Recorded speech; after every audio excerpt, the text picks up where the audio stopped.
చదవబడినటువంటి లేఖన భాగాన్ని చూసినట్లయితే ఫిలిప్పీలకు పౌలు అనేటువంటి భక్తుడు రాసినటువంటి పత్రిక మాకు అందరికీ కూడా కనిపిస్తుందండి. అయితే ఉపోద్ఘాతంలో కొన్ని మాటలు మీకు తెలియచేయాలని ఆశపడుతున్నాను. ఎన్నోసార్లు దైవజనుల ద్వారా కూడా మనం విని ఉంటాం, కానీ ఒకసారి మీకు జ్ఞాపకం చేయాలని ఆశపడుతున్నాను. అంటే అసలు ఫిలిప్పీ సంఘము ఎప్పుడు ఏర్పడింది, ఎవరి ద్వారా ఏర్పడింది, ఏ సమయంలో పౌలు గారు ఈ యొక్క సంఘానికి లెటర్ రాస్తున్నారు అని కనుక మనం ఆలోచన చేసినట్లయితే అపోస్తుల కార్యముల గ్రంథము 16వ అధ్యాయంలో మనం చూస్తే పౌలు గారు తన మిషనరీ యొక్క దండయాత్రలో 2వ ప్రయాణంలో ఆయన ప్రయాణం చేస్తూ ఉన్నప్పుడు, సువార్త ప్రకటన చేస్తూ ఉంటున్నప్పుడు ఆసియాకు వెళ్ళాలి అని అనుకున్నప్పుడు అక్కడ యేసు యొక్క ఆత్మ పౌలు గారిని వెళ్ళనివ్వలేదని ఆటంకపరిచిందని అక్కడ వ్రాయబడి ఉంటది. అయితే రాత్రికాలం మందు మాసిదోనియా దేశస్థుడు పౌలు గారిని వారి ప్రాంతానికి రమ్మని ఒక దర్శనాన్ని ఎప్పుడైతే ఆయన చూస్తారో అది దేవుని చిత్తముగా పౌలు గారు గ్రహించారు. కాబట్టి వెంటనే ఆయన ప్రయాణం అయ్యి మాసిదోనియా దేశానికి ఆయన వెళ్ళడం జరుగుతుంది. మాసిదోనియా దేశంలో ఏ పట్టణానికి ఆయన వెళ్ళారు అంటే ఫిలిప్పీ అనేటువంటి వాణిజ్యపరంగా చాలా డెవలప్ అయినటువంటి ఆ పట్టణానికి దేవుని యొక్క ఆత్మ ద్వారా పౌలు గారు నడిపించబడ్డారు. అక్కడికి నడిపించబడిన తర్వాత మనందరికీ కూడా సుపరిచితమైనటువంటి వ్యక్తి ఎవరు కనిపిస్తారంటే లూదియా అనేటువంటి స్త్రీ కనిపిస్తుంది.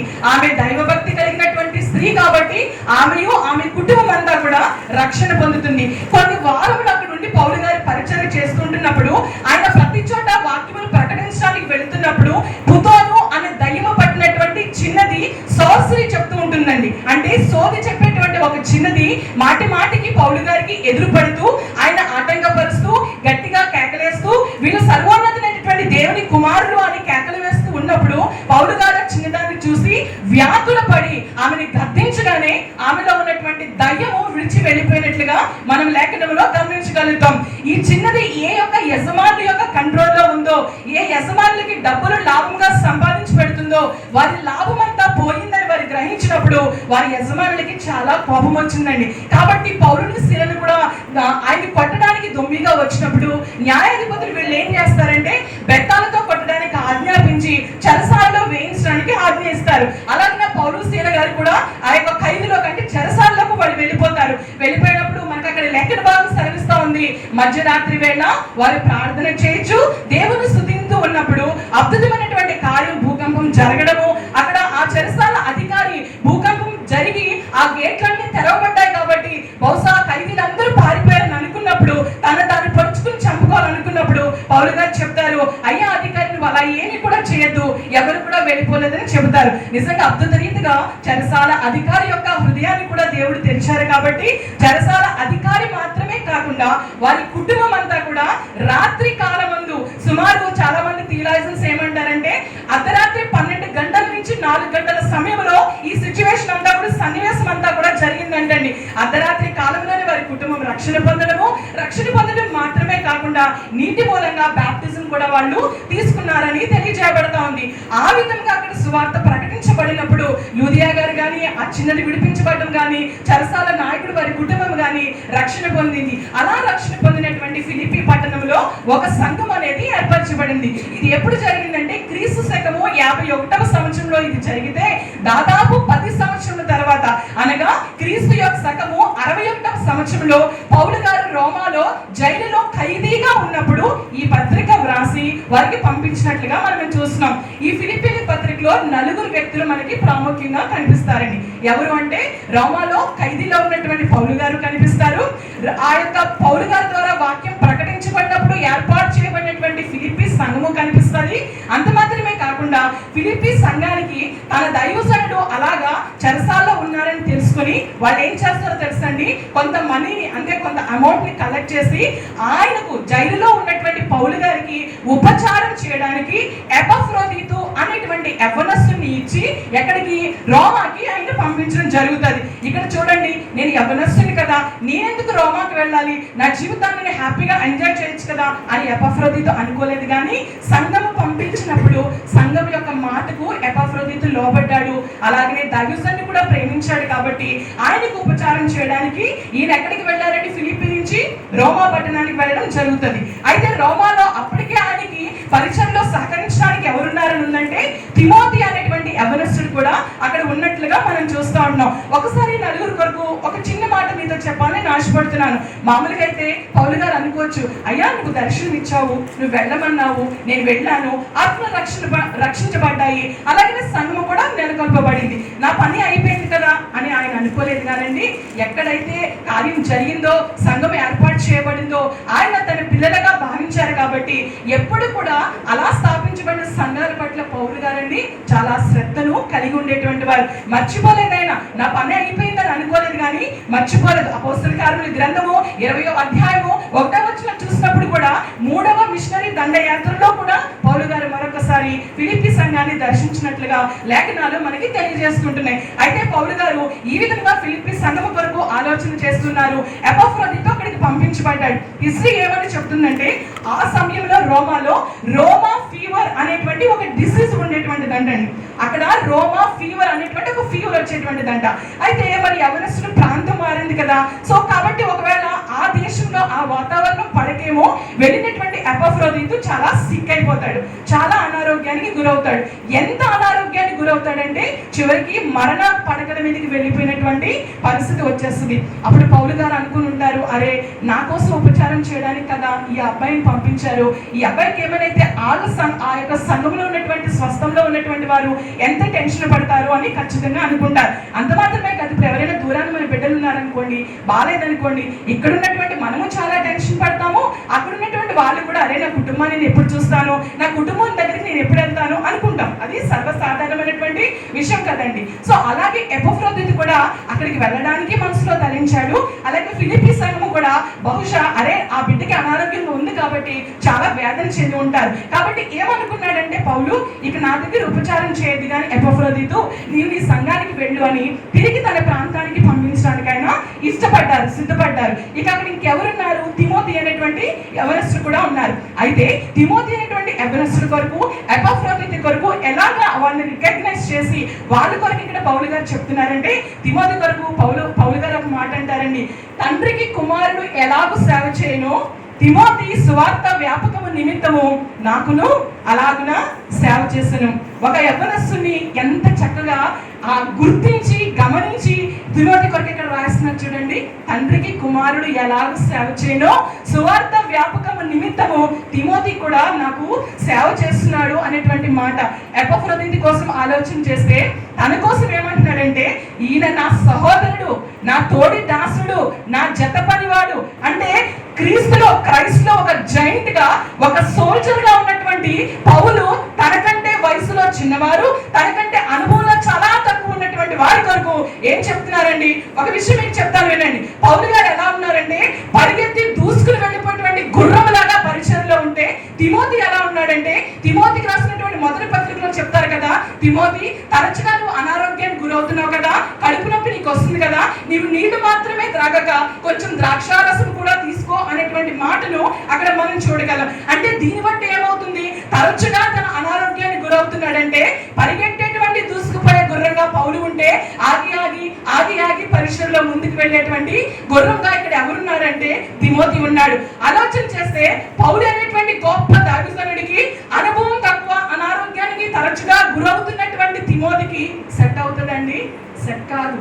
కానీ పౌలు గారు సెట్ చేసుకున్నారండి. పౌలు గారు కలుపుకోవడానికి ఇష్టపడ్డారు.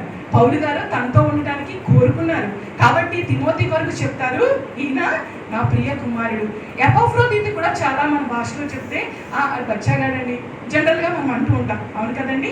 నిజంగా చిన్నవాడే, వయసులో కానీ అనుభవంలో కానీ స్వార్థ పరిచయంలో కానీ చిన్నవాడే. కానీ ఏం చెప్తున్నాడు, నా బ్రదర్ అంటే నా సహోదరుడు, నా తోడి యోధుడు, నా జత పనివాడు, అంటే ఫెలోషిప్ లో పార్ట్నర్షిప్ కొరకు ఇక్కడ పౌలు గారు మాట్లాడుతూ ఉన్నారండి. ఈ నలుగురిని కనుక మనం ఆలోచన చేస్తే నేను ఒక విషయం చెప్పాలని ఆశపడుతున్నానండి. బంధుత్వానికి మించినటువంటి బంధం సువార్త బంధం. వీళ్ళకి ఎవ్వరికి రక్త సంబంధం కాదండి, కానీ ఏం బంధం కలిగి ఉన్నారండి, బంధుత్వానికి మించినటువంటి గొప్ప బంధం ఎవరిదంటే ఈ యొక్క ముగ్గురిది అండి, సువార్త బంధం. ఇలాగ పౌలు గారు వాళ్ళిద్దరిని కూడా యవనస్తులు రికగ్నైజ్ చేసి ఆయన చేస్తారు కాబట్టి పరిశుద్ధాత్మ దేవుడు ఈ గ్రంథంలో రాయించడం జరిగింది. ఇప్పుడు ఫిలిప్పీలకు రాసిన పత్రికలోకి మనం వెళ్ళినట్లయితే దీంట్లో 4 అధ్యాయాలు ఉంటాయండి. పౌలు గారు చాలా ఆధ్యాత్మిక విషయాలు రాశారు. అన్ని మనం ధ్యానించలేం కదా, మనకున్న సమయంలో మనం కొన్ని ధ్యానించుకోగలం. కాబట్టి మొదటి అధ్యాయంలో దేన్ని హైలైట్ చేశారంటే నా జీవము క్రీస్తునందుంది అనే విషయాన్ని ఆయన హైలైట్ చేసి రాశారు. ఏమని రాశారంటే బ్రతుకుట క్రీస్తే, చావైతే లాభం. బ్రతుకుటైతే క్రీస్తే, చావైతే నాకేంటి, నేను బెనిఫిట్ అవుతాను, అంటే నేను లాభం పొందుతాను అనే విషయాన్ని హైలైట్ చేస్తూ రాశారు. రెండవ అధ్యాయంలోకి వస్తే ఏక మనసు, ఏకభావం, ఏక ప్రేమ కలిగిన వారుగా మీరుంటే, అలా మీరు ఉన్నట్టు దాన్ని బట్టి నేను సంతోషిస్తాను.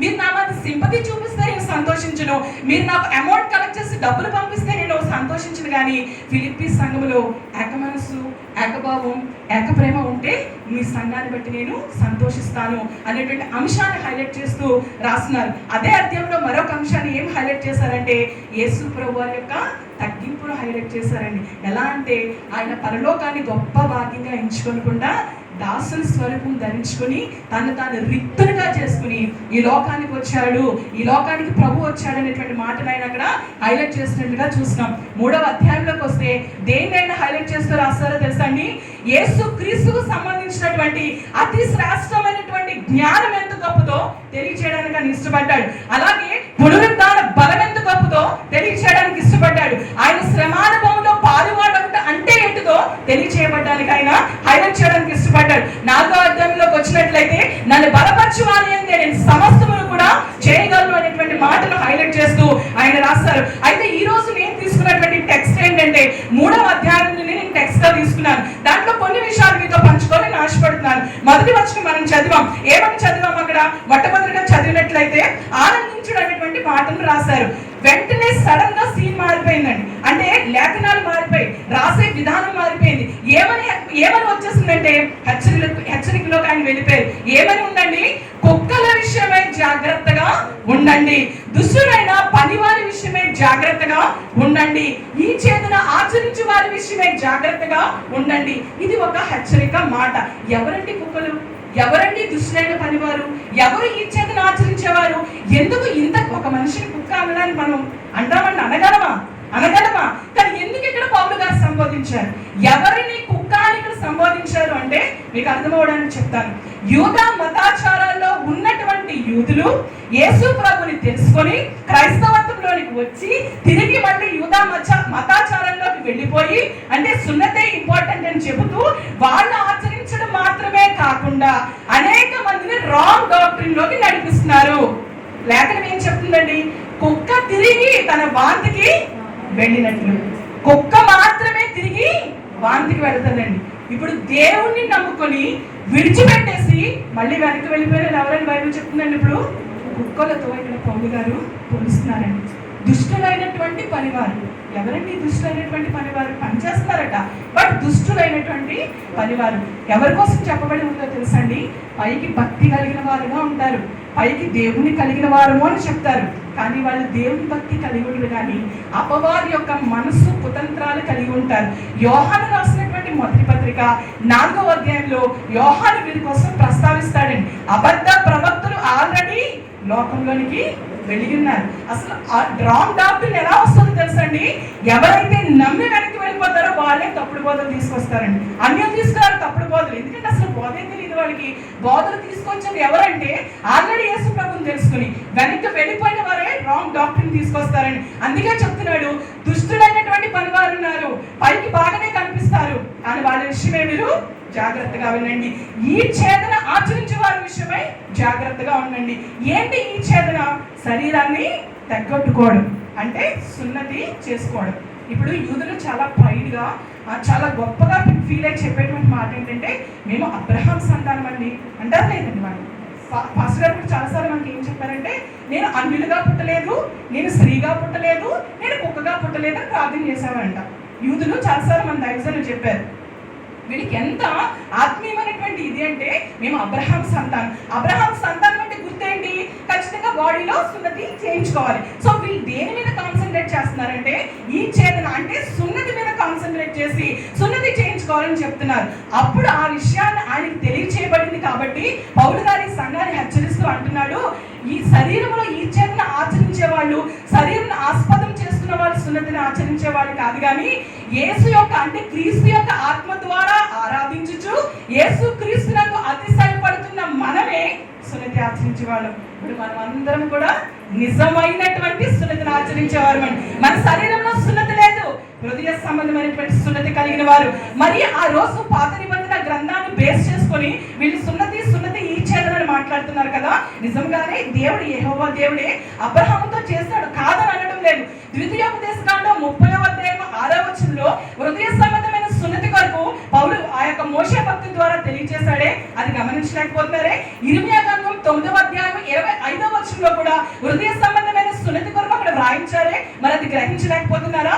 యేసు ప్రభువు అంటారు కదా, ప్రవక్తల మాటలైనను ప్రవక్తల ప్రవచనములైనను గ్రహింపలేని మందమతులారా అని గసరినట్లుగా దేవుని యొక్క వాక్యాన్ని మనం చూస్తున్నాం. అంటే మేము అబ్రహాం సంతానం చూడడానికి ఇష్టపడుతున్నారు, కానీ హృదయంలో దేవుడు ఉన్నాడా లేదా, ఆయన పంపినటువంటి కుమారుని అంగీకరించగలుగుతున్నారా లేదనని వాళ్ళు కాన్సన్ట్రేషన్ చేయలేకపోతున్నారు, గ్రహించలేకపోతున్నారని. ఆ విషయం అక్కడ ఒక ప్రాబ్లం ఉంది అని పౌలు గారికి తెలుసు కాబట్టి చాలా ఈయన ఆ సమస్యను డీల్ చేయాలనుకున్నారు. కాబట్టి వారికి పత్రికను రాస్తూ అని ఏమంటారంటే, ఒకవేళ శరీరమును కనుక ఆస్పదము చేసుకున్న దలసి వస్తే, సున్నతి విషయమే ఆలోచన చేయవలసి వస్తే, ఇప్పుడు దాని కోసం చెప్తున్నాడండి. ఏం చెప్తున్నాడు?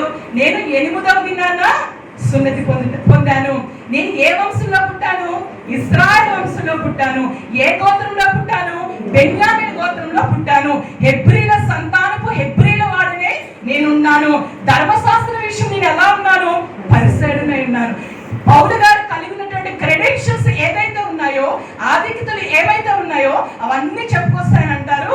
వీటన్నిటిని బట్టి కూడా రక్షణ కలగదు, కానీ నీతి మూలంగా దేవుని యందు విశ్వాసం ఉంచడం ద్వారా మాత్రమే మనకి నీతి కలుగుతుంది. ధర్మశాస్త్రం ద్వారా ఎప్పటికీ కూడా మనము నీతిమంతులుగా చేయబడలేము. కాబట్టి తర్వాత వచనంలో పౌలు గారు ఏం చెప్తున్నారంటే, తనకి ఏవి లాభకరముగా ఉన్నవో వాటిని ఎలా ఎంచుకుంటున్నారంటండి? నష్టముగా ఎంచుకుంటున్నాను. ఏమి లాభకరములై ఉన్నాయి? ఏలోకపరంగా చూస్తే పౌలు గారికి ఎలా ఉన్నాయండి? 8వ దినాన సున్నతి పొందుతున్నటువంటి గొప్ప వ్యక్తిగా అతను ఉన్నాడు. అంత మాత్రమే కాకుండా ఇజ్రాయెల్ యొక్క వంశంలో పుట్టినటువంటి వాడిగా ఉన్నాడు. బెన్యామీను గోత్రంలో పుట్టినటువంటి వాడిగా ఉన్నాడు. గమాలియేలు అనేటువంటి ఒక ఉన్నతమైన పండితుడి దగ్గర విద్యను అభ్యసించిన వాడిగా ఉన్నాడు. కాబట్టి ధర్మశాస్త్ర విషయం నేను ఎలా ఉన్నానో తెలుసా? పరిసైడుగా ఉన్నానని చెప్తున్నాడు. కానీ ఇవేవి కూడా నాకు రక్షణ ఇవ్వలేదు. ఇవేవి కూడా నేను మంచిగా లాభముగా నేను తీసుకోలేదు. ఏవేవి నాకు లాభకరంగా ఈ లోకపరంగా కనిపిస్తున్నాయో వాటిని నేను ఎలా ఎంచుకుంటున్నానండి? నష్టముగా ఎంచుకుంటున్నాను అని చెబుతూ తర్వాత మాటలోకి వచ్చి ఒక చక్కరైనటువంటి మాట అక్కడ వ్రాయబడి ఉంటుందండి. ఏమన్నా తెలుసా అండి? యేసు క్రీస్తుకు సంబంధించిన అతి శ్రేష్టమైనటువంటి జ్ఞానం నిమిత్తం కూడా నేను సమస్తమును నష్టంగా ఎంచుకుంటున్నాను. యేసు క్రీస్తు నిమిత్తమైనటువంటి జ్ఞానం ఏంటండి? ఈ విషయాన్ని మనం అర్థం చేసుకోవాలంటే బైబిల్ తర్వాత నేను చెప్తాను. ఎఫెసీయులకు రాసిన పత్రిక 1వ అధ్యాయము 17-19 వచనాలు కలిపి ఉంటాయండి. దాంట్లో ఏమని ఉంటుందో తెలుసా అండి? మన ప్రభు అయిన యేసు క్రీస్తు దేవుడైనటువంటి మహిమా స్వరూపియగు తండ్రి తన్ను తెలుసుకొనుట యందు జ్ఞానమును ప్రత్యక్షమును గల మనసును మీకు అనుగ్రహించునుగాక అని నేను ప్రార్థన చేస్తున్నాను అంటాడు. ఏంటి దీని అర్థం? తండ్రి తన్ను తెలుసుకొనుట యందు జ్ఞానం గల మనసు అంటే ఏంటండి? ఒకసారి మనం యోహాను సువార్త 14వ అధ్యాయం కనుక మనం గమనించినట్లయితే, యేసు ప్రభువుకి వెళ్ళిపోయేటువంటి ముందు శిష్యులతో మాట్లాడుతూ ఉన్నప్పుడు ఫిలిప్పు ముందుకు వచ్చి అంటాడు, అయ్యా వెళ్ళిపోతున్నావా? ఎక్కడికి వెళ్ళిపోతున్నావు? తండ్రిని మాకు కనపరచవా అని అడుగుతాడా లేదండి?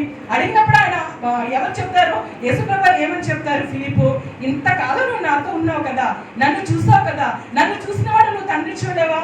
తండ్రి నేను ఏకమైన ఒకటే. నేను ఏం మాట్లాడుతున్నా తండ్రి దగ్గర వస్తుంది. నేను తండ్రి ఒకటే. నన్ను చూసావంటే నువ్వు తండ్రిని చూసినట్టే అనే విషయాన్ని అక్కడ చెప్తున్నారు. అంటే దీని అర్థం ఏంటంటే, ఈ లోకంలో చాలా మంది కూడా జ్ఞానము, ఈ లోక సంబంధమైన జ్ఞానమును అభ్యసించడానికి, సంపాదించుకోవడానికి ప్రయత్నం చేస్తున్నారండి. నాలెడ్జ్ వేరు, విజ్డమ్ వేరు.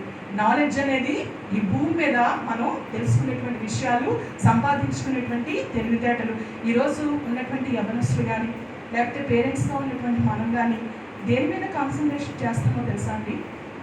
మన బిడ్డలు సాఫ్ట్వేర్ ఇంజనీర్ అవ్వాలి, ఏరోనాటికల్ ఇంజనీర్ అవ్వాలి, ఒక డాక్టర్ అవ్వాలి, ఉన్నతమైన స్థితిలోకి వెళ్ళాలి, ఉన్నతంగా నా కొడుకు లేదా నా కూతురు మంచి స్థితిలో ఉండాలి కాదని అనట్లేదండి. ఈ లోక సంబంధమైనటువంటి ఈ జ్ఞానము మనకి దేనికి పనికొస్తుందండి? భూమి మీదతోనే అది అంతమైపోతుంది. అదే యేసుక్రీస్తు సంబంధించినటువంటి అతి శ్రేష్టమైనటువంటి జ్ఞానం మన బిడ్డలు సంపాదించుకున్నారనుకోండి, అది ఎక్కడికి తీసుకెళ్తుందండి? నిత్యత్వంలోకి, ఎటర్నిటీలోకి తీసుకుని వెళ్తుంది. కాబట్టి ఇక్కడ పౌలు నొక్కి ఒక్క నుంచి ఏం చెప్తున్నాడు? నేను ఖచ్చితంగా యేసుక్రీస్తు వారికి సంబంధించినటువంటి అతి శ్రేష్టమైనటువంటి జ్ఞానం నిమిత్తము ఏవేవి లాభకరములు ఉన్నాయో వాటిని నేను నష్టంగా ఎంచుకుంటాను. ఎంతమంది ఎంచుకోగలండి ఈరోజు నష్టంగా? ఎంతమంది మనం ఎంచుకోగలం నష్టంగా కదా? ఒక చిన్నది మనం కోల్పోతేనే ఇహోపరంగా చాలా ఆలోచన చేస్తాం. అంటే దేవుని కొరకు ఒకవేళ సమయాన్ని మనం కోల్పోం, అంటే డబ్బునే మనం నష్టంగా ఇవ్వడానికి ఇష్టపడ్డాం. అమ్మో నాకు ఈ డబ్బులు పోయి అనుకుంటాం, సమయం పోయింది అనుకుంటాం. కానీ ఇక్కడ పౌలు గారు మాత్రం చెప్పుకునేటువంటి మాట ఏంటంటే యేసుక్రీస్తు వారికి సంబంధించినటువంటి అతి శ్రేష్టమైనటువంటి జ్ఞానం సంపాదించుకోవడానికి నేను సమస్తాన్ని కూడా నష్టంగా ఎంచుకుంటున్నాను అనేటువంటి మాటను అక్కడ తెలియజేస్తుంటున్నారండి. లోకం ఎలా ఉందండి? అజ్ఞానంలో ఉంది. అలాంటి అజ్ఞానంలో ఉన్నటువంటి నా బ్రతుకును, అలాంటి ఈ లోక సంబంధమైనటువంటి జ్ఞానాన్ని పొందుకున్నటువంటి నా బ్రతుకును ఇప్పుడు డైవర్ట్ చేసి, అంటే మార్చేసి దేవుడు ఎలా చేశాడండి? క్రీస్తుకు సంబంధించినటువంటి అతి శ్రేష్టమైనటువంటి జ్ఞానాన్ని సంపాదించుకోవడానికి మనందరి బ్రతుకులకు కూడా దేవుడు ఆధిక్యం ఇచ్చాడు. ఈ జ్ఞానం మిమ్మల్ని ఎక్కడ తీసుకుని వెళ్తుందండి? నిత్యత్వం. మిమ్మల్ని కోటీశ్వరులు చేయకపోవచ్చు, మిమ్మల్ని ఉన్నతంగా ఉంచకపోవచ్చు, కానీ మిమ్మల్ని మీ కుటుంబాలను ఈ జ్ఞానం ఎక్కడ తీసుకుని వెళ్తుందంటే పరలోకానికి తీసుకుని వెళ్తుంది. తర్వాత వచనాల్లోకి మనం ధ్యానించుకున్నట్లయితే నాకు చాలా అద్భుతంగా అనిపించిందండి ఈ మాట. పునరుద్ధాన బలమును ఎరుగు నిమిత్తము, ఆయన శ్రమలలో పాలివాడగుట ఎట్టుదో ఎరుగు నిమిత్తము సమస్తమును నష్టముగా ఎంచుకుంటూ, కొంచెం ముందుకెళ్ళి ఇంకో మాట రాస్తాడండి, పెంటతో సమానంగా ఎంచుకుంటున్నాను. ఏంటి పునరుద్ధాన బలం? ఏంటి ఆయన శ్రమల్లో పాలివాడగడం? పునరుద్ధాన బలం ఎరగడానికి, శ్రమల్లో పాలివాడడానికి నష్టంగా పెంటగా ఎందుకు చూస్తున్నాడు? ఎప్పుడైనా ఆలోచన చేశారండి? ఒకసారి సువార్తలకు మనం వెళ్ళినట్లయితే యేసు ప్రభువుని సిలువ వేశారు, అయిపోయింది. పిలాతుకి తెలుసు, కానీ కేకలు వేశారు కాబట్టి అప్పగించారు సిలువ మరణానికి. ఆయన చనిపోయారు, సమాధి చేస్తారు, అయిపోయింది. ఈలోపు వస్తారండి ఎవరు? ప్రధాన యాజకులు వస్తారు, పరిసయ్యులు వస్తారు. ఏమని చెప్తారు? పిలాతు గారు ఒక మాట అంటారండి యేసు ప్రభు కోసం. ఆ వంచకుడు ఉన్నాడే, ఎవరి కోసం చెప్తున్నారు? యేసు ప్రభు కోసం చెప్తున్నారు. ఆ వంచకుడు ఉన్నాడే, బ్రతుకున్నప్పుడు నేను మళ్ళీ 3వ దినాన తిరిగి లెగుస్తానని చెప్పాడు. ఒకవేళ లెగుస్తాడేమో, లేకపోతే శిష్యులు ఉన్నారు కదా, వీళ్ళు ఎత్తుకెళ్ళిపోయి ఆయన లేస్తాడని చెప్తాడు. మరి ఏం చేయమంటావు? బహుశా పిలాతు అడుగుంటాడు, అయ్యా ఏదో ఒకటి చేయండి అయ్యా, 3 రోజుల సమాధిని పక్కటబందీగా ఆయన లేవకుండా మీరు ఏదో ఒకటి చేయండి అయ్యా అంటే ఆయన అంటాడు, పిలాతు గారు అంటారు, మీరు ఏం చేయదలుచుకున్నారో, ఎంత చేతనైనంత మట్టుకు ఆ సమాధిని భద్రం చేయగలరో వెళ్ళి చేసుకోండి అంటాడు. సైనికులు తీసుకుని వెళ్ళిపోతారు, చుట్టూ రోమా సైనికులు కాపలా కాస్తా ఉంటారు. ఎవరికండి? సమాధి కాపలా కాదు. బహుశా నేను అనుకుంటున్నాను రోమ సైనికులు అనుకుంటారు, పిచ్చా వెర్రా బాబు, మేమెక్కడ రోమ సైనికులు తెలుసు కదండి, వాళ్ళు ఎంత హైట్ ఉంటారు, ఎంత బల, శవానికి కాపలా కాదు దుస్తులేట్రా మాకు అని అనుకుని ఉంటుంటారు. ఎందుకంటే వీళ్ళకి యేసు ప్రభు కోసం తెలియదు కాబట్టి. కానీ మరి ఆజ్ఞ కాబట్టి, గవర్నమెంట్ ఆర్డర్ కాబట్టి ఏం చేస్తారు? కాపలా కాస్తూనే ఉంటారు. రోమన్ సోల్జర్స్ ఉన్నారు, టెంపుల్ గార్డ్స్ ఉన్నారు. వీళ్ళు ఏం చేస్తారు? ఎక్కడ లెగుస్తాడనని మన పాస్టర్ గారు చెప్పారు కదా, 2 టన్నుల బరువున్నటువంటి రాయిని పెట్టారు. అక్కడతో ఆగారండి, దాని మీద సీల్ కూడా వేశారు. అమ్మయ్య హ్యాపీగా వెళ్ళిపోయి ఉంటారు. ఇంకా అంతా కూడా పకడ్బందీగా చేసాం, ఇంకా వంచుకుని లెగడం వెళ్ళిపోయాడు. అయిందండి కార్యం. ఆదివారం తెల్లవారికి ముందే సమాధిని గెలుచుకుని పునరుద్ధానుడే మన ప్రభువు తిరిగి లేచారు. రోమా సైనికులు ఆపగలిగారా? Temple guards ఆపగలిగారా? పిలాతు ఆపగలిగాడా? అక్కడ ఉన్నటువంటి 2 టన్నుల బరువు ఉన్నటువంటి రాయి ఆపగలిగిందా? సీల్ ఆపగలిగిందా? ముద్ర ఆపగలిగిందా? ఆపలేదండి. ఎందుకో తెలుసా? మరణం మీద అధికారం కలిగినటువంటి దేవుడు ఎవరైనా ఉన్నారు అంటే ఇహమందు పరమందు కానీ మన ప్రభు అయినటువంటి యేసుక్రీస్తు మాత్రమే. జీవన మరణాలు ఆయన అధీనంలో ఉన్నాయి. ప్రాణం పెట్టడానికి ఆయనకు ఒక్కడికే అధికారం ఉంది, తిరిగి లేవడానికి కూడా ఆయనకు ఒక్కడికే అధికారం ఉంది. మరణము ఆయన్ని బంధించి ఉంచలేకపోయిందని దేవుని యొక్క వాక్యం సెలవిస్తుందండి. ఎవరినైనా మరణము బంధించి ఉంచకుండా లేపిందండి. ఈరోజు దేవుళ్ళుగా, దేవతలుగా చెప్పబడుతున్నటువంటి వారు ఎవరైనా ఈ మాట చెప్పారా? నేను చనిపోయి తిరిగి లేస్తానని చెప్పారా? చెప్పిన వారు ఎవరైనా సమాధిని గెలిచి తిరిగి లేచారా? ఎక్కడా లేదండి. మన దేవుడు చరిత్ర కలిగిన దేవుడు, మన దేవుడు శక్తి కలిగినటువంటి దేవుడు. అది పవర్ ఆఫ్ రిజరెక్షన్ అంటే. అది పొందుకోవాలి అంటే ఈ తర్వాత వచ్చిన ఏమంటున్నాడు, ఆయన శ్రమలలో పాలువాడవుతా ఏంటిది. ఒకసారి మీరు ఆలోచించండి, పునరుద్ధానం జరగాలి అంటే ముందు ఏం జరిగింది చెప్పండి నాకు. పునరుద్ధరణ అయిన కదండి యేసుప్రభు వారు. పునరుద్ధానానికి ముందు ఏం జరిగింది చెప్పండి. శ్రమలు పడ్డారు, శ్రమ పడాకే మరణించారు, మరణిస్తేనే పునరుద్ధానం. అవునా కాదు? అంటే పునరుద్ధాన బలము, పునరుద్ధానాన్ని చూడాలంటే ముందు ఏం చేయాలట, శ్రమ పడాలట. ఏమి దైవజనుడండి ఈయన, అంటే ఏమి మనసు ఏంది, ఎవరు శ్రమలు పడడానికి ఇష్టపడతారండి. ఇదే ఫిలిప్పీలు రాసిన పత్రిక 1వ అధ్యాయం 8వ వచనంలో అంటాడు, క్రీస్తునందు విశ్వాసం ఉంచడం మాత్రమే మనకు అనుగ్రహించబడలేదు కానీ ఆయన పక్షంగా శ్రమ పడట కూడా మనకి అనుగ్రహించబడను. పడడం అనేటువంటి మాట చాలా పెద్ద పదం అండి.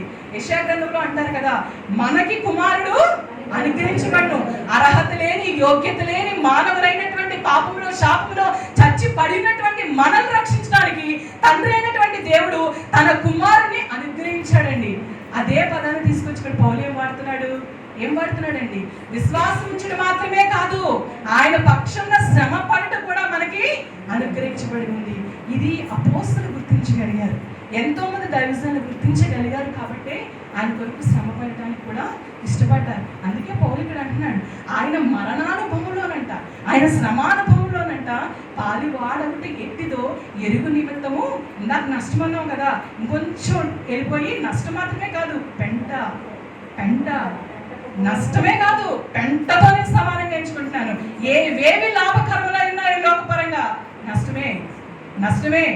క్రీస్తును కూర్చున్నటువంటి అతి శ్రేష్టమైనటువంటి జ్ఞానం నాకు కావాలి, ఎందుకంటే ఇదే నన్ను నిత్యాత్మలోకి తీసుకుని వెళ్తాను. ఏం దైవజనుడు ఈ స్థితికి ఎలా వెళ్ళగలిగాడు ఆయన, అంటే ఇలా చెప్పేటువంటి స్థితికి ఆయన ఎలా వెళ్ళగలిగాడు అంటే, నేను వాక్యాన్ని ధ్యానిస్తున్నప్పుడు ఈ మధ్యకాలంలో నేను ఒకటి చదువుతున్నప్పుడు నేను ఒకటి చదివానండి, అది మీకు నేను చెప్పాలని ఆశపడతా ఉంటున్నాను. అంటే దేవునితో ఎవరైతే సరైనటువంటి సహవాసం, అందరూ సహవాసం చేస్తారు, అసలు సహవాసం అంటే ఏంటి, సరైనటువంటి సహవాసం అంటే ఏంటి, దానిలో ఉన్నటువంటి డిఫరెన్స్ కొద్ది నిమిషాలు మీతో పంచుకోవాలని ఆశపడుతూ ఉంటున్నాను. ఎవరైతే దేవునితో సరైనటువంటి సహవాసం చేస్తారో వాళ్ళు మాత్రమే ఈ స్థితిలోకి వెళ్ళగలుగుతారంటే. దేవునితో సరి అయినటువంటి సహవాసం ఏంటి అంటే, ఇప్పుడు కొన్ని లెవెల్స్గా మనం చూసుకుందాం. చాలా మందికి తెల్లారి లేస్తే వాట్సాప్లో ఈరోజు వాగ్దానం ఒక వచనం చదివేసుకుని మార్నింగ్ లేచి, ప్రభా నువ్వు ఈ దినానికి చిన్న ప్రార్థన, డ్యూటీకో లేకపోతే చదువులకో లేకపోతే బిజినెస్కో వెళ్ళిపోవడం, రాత్రి వచ్చగా కుటుంబంతో పాటు ఒక చిన్న ప్రార్థన చేసుకోవడం, అయిపోయింది. ఇది లెవెల్ 1లో ఉన్నటువంటి వాళ్ళ పరిస్థితి. ఇంకొంచెం ఎదిగినటువంటి ఆత్మీయంగా ఉన్నటువంటి విశ్వాసాలు ఏం చేస్తారంటే, అక్కడితో ఆగిపోకుండా 1 గంట సమయమో 2 గంటల సమయమో ప్రార్థన చేస్తారు. అంత మాత్రమే కాకుండా విజ్ఞాపన కూడా చేస్తారు, అంత మాత్రమే కూడా వాక్యం కూడా చదువుతారు. ఇది దేవునితో సహవాసం కాదని అనట్లేదు సుమండి, నన్ను అపార్థం చేసుకోవద్దు, ఇది కూడా సహవాసమే. నేను కూడా ఈ వాక్యాన్ని ధ్యానించే వరకు ఇక్కడ ఈ లెవెల్తోనే నేను ఆగిపోయానండి. నేను ప్రార్థన చేస్తాను ప్రతిరోజు, అనేకుల కొరకు నేను విజ్ఞాపన చేస్తున్నాను, ప్రతిరోజు మర్చిపోకుండా బైబిల్ చదువుతున్నాను, అంటే దేవుని వాక్యాన్ని చదువుతున్నాను, అంటే దేవునితో నేను సహవాసంలో ఉన్నాను కాదని నేను అనట్లేదండి. కానీ ఇంతటితోనే ఆగిపోవడం కాదు, ఇంకొక మెట్టు ఉందని నేను తెలుసుకున్నానండి. విజన్ ఆఫ్ వ్యాలీ అనేటువంటి ఆథరు ప్యూరిటన్స్ ప్రేయర్ అని ఒక ప్రేయర్ కొరకు రాశాడండి. అది నేను మీకు చెప్పాలని ఆశపడుతున్నాను. ఆయన ఏమని రాశాడంటే, I need to repent of my repentance అంట.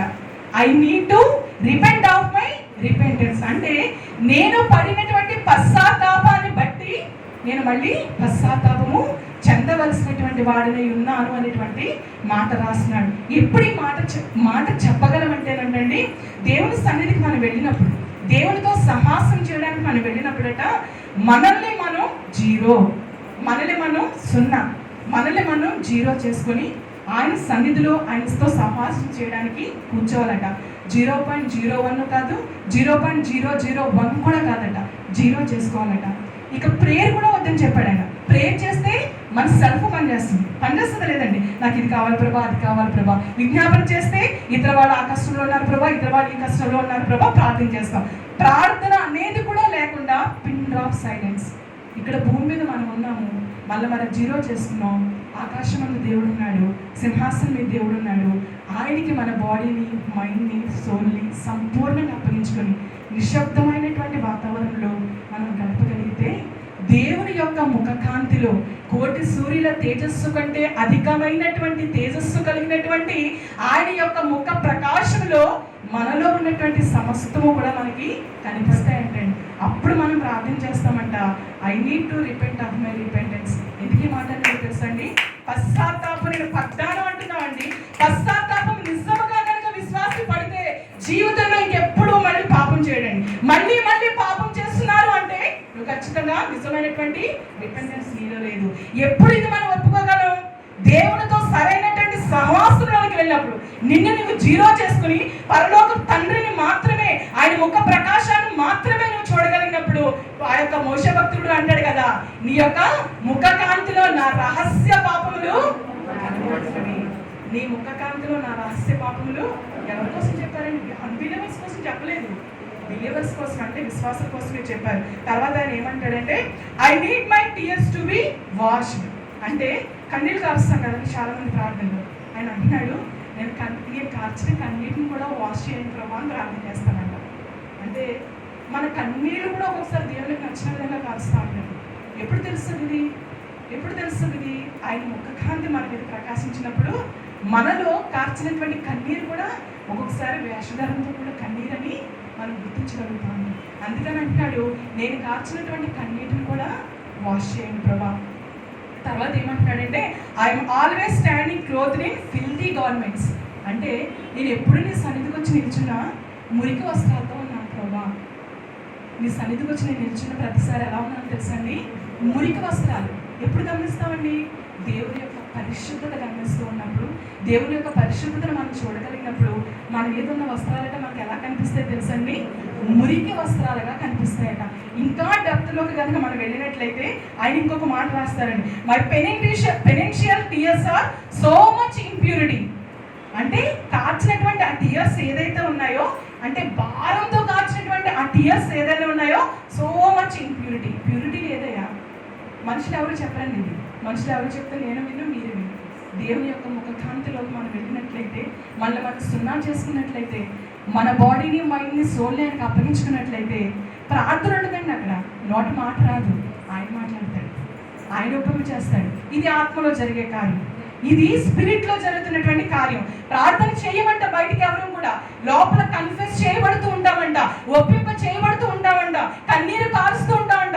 డౌన్ టు ఎర్త్ అంటే మన శిరస్సును భూమి లోపలికి దించుకొని, ప్రభువా నేను కార్చిన కన్నీరు కూడా ప్యూరిటీ లేదయ్యా అని చెప్పగలిగిస్తే వెళ్తా ఉన్నాడు. నా వస్త్రాలు నీ సన్నిధిలో చూసుకుంటే మురికి గుడ్డనయ్యా అని చెప్పగలుగుతామంట. ఇంకా ముందుకెళ్ళి ఒక మాట అన్నాడండి ఆయన. ఇంకా డెప్త్లోకి వెళ్తే అట్లీస్ట్ మురికి గుడ్డలు కూడా మన మీద ఉన్నట్టు కనిపించేవాటండి. అక్కడక్కడ నూరు పోగులు ఉన్నవాడన్నా మనకు కనిపిస్తామండి. ఎంత అసహ్యంగా ఉంటుంది కదండి. బట్టలు లేకుండా ఎవరు ఎదురుకుంటే మనం నిలబడగలమండి. దేవుడి యొక్క ముఖకాంతిలో మనం ఎలా కనిపిస్తామంటే, ఆత్మీయంగా చెప్తున్నానండి, అక్కడక్కడ నూరు పోగులు ఉన్న వాళ్ళకి కనిపిస్తా ఉంటాడు. అప్పుడు వస్తుందండి అసలైన ఏడు, అప్పుడు వస్తుందండి నిజమైన దుఃఖం, అప్పుడు వస్తుందండి నిజమైన పశ్చాత్తాపం. ఒప్పింప చేస్తుంటే ఆత్మదేవుడు, ఆత్మ ఒప్పుకోకుండా ఉంటుందండి. ఒప్పింప చేస్తుంటే పరిశుద్ధాత్మ దేవుడు, మన మనసు కరగకుండా ఉంటుందా? మన జీవితాలు మార్చివేయబడకుండా ఉంటాయా? మన జీవితాలు ప్రక్షాళన చేయబడకుండా ఉంటాయండి. మనుషులు చెప్తే మనిషి మారుతారండి, దేవుడు చెప్తే మారుతారండి. మారాలి అంటే, ఆత్మీయంగా సహవాసంలోకి వెళ్ళాలంటే, ప్రేమ అనేటువంటి దేవుని సన్నిధిలో కొద్దిసేపు ప్రార్థన చేశాను, వాక్యం చదివాను, ఇతరుల కొరకు విజ్ఞాపన చేశాను. సహవాసం కాదని అనట్లేదు, అక్కడితో ఆగిపోతాను. వెళ్ళండి దేవుని సన్నిధికి, సమస్తాన్ని విడిచిపెట్టండి. భార్య, భర్త, పిల్లలు ఏది లేదు, నథింగ్, అందరూ పక్కన పెట్టండి. సైలెన్స్ మాత్రమే దేవుడికి అప్పచెప్పుకోండి. బాడీని, ఆత్మను, శరీరాన్ని, సమస్తాన్ని కూడా దేవుడికి అప్పచెప్పుకున్నప్పుడు, ఆయన ముఖకాంతిలో మనకి ఇవన్నీ కూడా కనిపించినప్పుడు నిజమైనటువంటి మార్పు, నిజమైనటువంటి పరివర్తన, నిజమైనటువంటి పశ్చాత్తాపం మనలోకి వస్తే, పౌలు గారు లాగా శ్రమపడడానికే కాదండి, చచ్చిపోవడానికైనా ఇష్టపడతాం.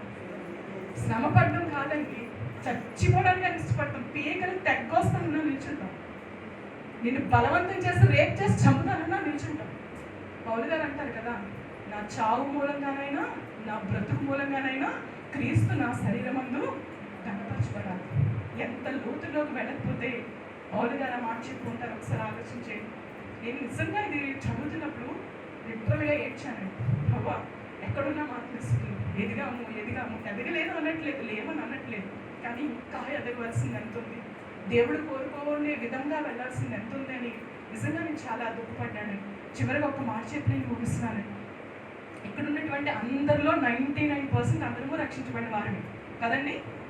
రక్షించబడిన తర్వాత దేవుడు ఎక్కడ ఉంటాడు చెప్పండి నాకు. మన దేహం ఆయనకి దేవాలయం కాబట్టి ఆయన ఎక్కడ ఉంటారు? మనలో ఉంటారు. మనలో ఎక్కడ ఉంటారు? కిడ్నీలో ఉంటారు, అక్కడ ఉంటారని చెప్పు. మన హార్ట్లో ఉంటారు. అందరు హృదయాలు ఇప్పుడు యేసుప్రభు ఉన్నారా లేదా చెప్పండి. ఖచ్చితంగా ఉన్నారు. కానీ ఈ మాట కూడా గుర్తించుకోండి సమ్మా, ఇది కూడా నాకు చాలా ఇంప్రెస్ చేసింది. యేసుప్రభు మనందరి హృదయాల్లో ఉన్నాడు, సత్యం ఒప్పుకుందాం. కానీ హృదయంలో ఎక్కడున్నాడు అని అడుగుతున్నాడు ఆ దైవజనుడు. హృదయంలో సిలువ మీద ఉన్నాడా, సింహాసనం మీద ఉన్నాడా? నీ హృదయంలో ప్రభు ఉన్నాడు, నమ్మావు, నువ్వు క్రిస్టియన్వే, ట్రూ బిలీవర్వే. కానీ నువ్వు సిలువ మీద ఉంచావా, సింహాసనం మీద ఉంచావా? సింహాసనం మీద ఉంచితే ఆయన పరిపాలన క్రిందకు నువ్వు వచ్చేస్తావు, ఆయనకి లోబడతావు, ఆయన గౌరవిస్తావు, ఆయన పూజిస్తావు, ఆయన ఆజ్ఞ ప్రకారం, ఆయన మాట ప్రకారం ఆయన గణపరుస్తూ, ఆయన ఆరాధిస్తూ, ఆయన కొరకు నువ్వు నమ్మకంగా బ్రతుకుతావు. సిలువ మీద ఉంచావంటే నీ హృదయం నుంచి వెళ్ళిపోవడానికి ఒకసారి రక్షణ పొందాక మాటి మాటికి పాపం చేస్తావు, మాటి మాటికి క్షమించండి ప్రభు, క్షమించడండి. 51వ కీర్తన ఉండదు, క్షమించడానికి సిద్ధ మనసు కలిగినటువంటి దేవుడు. ప్రతిసారి కూడా ఆయన దగ్గరికి వెళ్తే త్రోసివేసే దేవుడు కాదు, క్షమిస్తున్నాడు. కానీ నీ హృదయం ఆయన బాధపడుతున్నాడు. ఆయన ఆల్రెడీ గాయమైపోయినటువంటి ఆ శరీరానికి, పుండైపోయినటువంటి ఆ గాయాల్లోకి పిన్ పెట్టుకొచ్చండి ఎంత పెయిన్ వస్తుందో తెలుస్తుంది. అవునా కాదండి? అంటే మాటి మాటికి పాపం చేసి ఈ లోకంలో బ్రతుకుతున్నాను, బలహీనుని, ఈ విషయంలో పడిపోతున్నాను, ఆ విషయంలో పడిపోతున్నానని తప్పు చేసి మళ్ళీ దేవుడి దగ్గరకు వచ్చి క్షమించమని అడిగి మళ్ళీ కొద్ది రోజులు బాగా బ్రతికి మళ్ళీ రిపీటెడ్గా పాపంలో కొనసాగుతూ ఉంటే ఈరోజు ఆ దైవజనుడు చెప్పిన మాట నేను చెప్తున్నానండి. మీ హృదయాల్లో దేవుడు సిలువ మీద ఉన్నాడు. మీ దేవుడు సిలువ మీద ఉండడానికి మీరు ఇష్టపడుతున్నారా? సింహాసనం మీద మీ హృదయంలో ఉండడానికి ఇష్టపడుతున్నారు. ఇది సెలెక్ట్ చెక్ అంటే మీరు నాకు తెలియదు, అది తెలియదు. ఆలోచించండి. అంటే పాపం చేస్తామని యవనస్తులు కొంతమంది ఉన్నారు కదా, ఆలోచించండి. యవనస్తులే కాదు, ఎవరైనా నేను మళ్ళీ నా ప్రభుని గాయపరుస్తూ నా హృదయంలో ఉన్నటువంటి ప్రభును సిలువను ఎక్కిస్తున్నానా? నా ప్రభుని సింహాసనం మీద కూర్చోబెట్టి కనపరుస్తున్నానా? ఆరాధిస్తున్నానా? మహింపరుస్తున్నానా?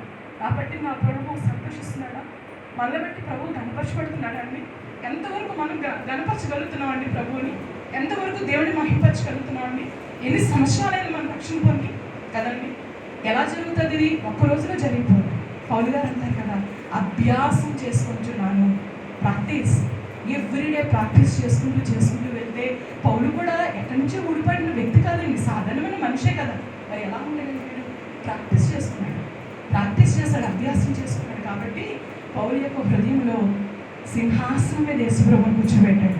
మోషే యొక్క హృదయంలో సింహాసనం మీద యేసుప్రభుని కూర్చోబెట్టారు. అపోస్తలుల వారి హృదయంలో సింహాసనం మీద యేసుప్రభుని కూర్చోబెట్టారు. మనం కూడా మన హృదయంలో ప్రభువుని సింహాసనం మీద ఉంచగలిగితే దేవునికి మహిమ, ఈ భూమి మీద రాజ్యం కట్టబడుతుంది, మనకి దీవెన కలుగుతుంది. దేవుడి మాట దీవించి ఆశీర్వదించిన కాక. నిజంగా దేవుని యొక్క వాక్యం మనతో మాట్లాడింది అనుకుంటే మోకరించి ఒక చిన్న ప్రార్థన దేవుని సన్నిధిలో మనం చేద్దామంటే, ఈరోజు దేవుడు ఖచ్చితంగా మనతో మాట్లాడి ఉన్నాడు, నాతో మాట్లాడాడు. మాట్లాడినట్లయితే ఒక చిన్న ప్రార్థన దేవుని సన్నిధిలో చేద్దాం, అడుగుదాం దేవుణ్ణి. ప్రభువా, ఆ యొక్క థర్డ్ లెవెల్లోకి వెళ్ళగలిగే శక్తి నాకు ఇవ్వండి ప్రభువా. కేవలం వాక్యం చదువుతూ ప్రార్థనకి, విజ్ఞాపనకి అంకితం అయిపోయినేమో ప్రభువా. నీ ముఖకాంతిలో ప్రతిరోజు నన్ను నేను చూసుకోగలిగేటువంటి ఆత్మీయ స్థితిలోనికి నన్ను నడిపించండి ప్రభువా. నా హృదయంలో మీరు సింహాసనం మీదే ఉండాలి కానీ సిలువ మీద ఉండకూడదు ప్రభువా. అలాంటి ఆత్మీయ స్థితిలోకి, పౌలు గారి లాంటి స్థితిలోకి నేను వెళ్ళగలిగేటువంటి శక్తి నాకు ఇవ్వమని ప్రార్థించేద్దాం. మహాపరిషుడా, గొప్ప దేవుడా, మహిమ కలిగినటువంటి వాడా, నీకు స్తోత్రాలు వందనాలు చెల్లిస్తున్నాం ప్రభా. వాక్యం ద్వారా నాతో మీరు మాట్లాడారు, మీ బిడ్డలతో కూడా మీరు మాట్లాడారు. నేను నమ్ముతున్నాం ప్రభా.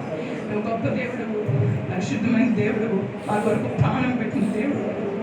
ఎవరి కొరకు ఈ లోకంలో ప్రాణం పెట్టలేరు ప్రభా. మరణమగునంతగా ప్రాణం పెట్టావు ప్రభా.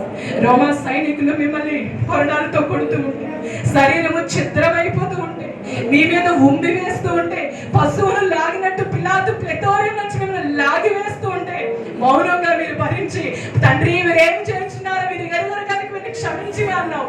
ఎంత గొప్ప ప్రేమ, ఎంత గొప్ప క్షమను కలిగి ఉన్నావు ప్రభు. అటువంటి మనస్సు మాకు ఇవ్వండి ప్రభు. క్రీస్తు యేసునకు కలిగిన మనస్సు మీరును కలిగి ఉండండి.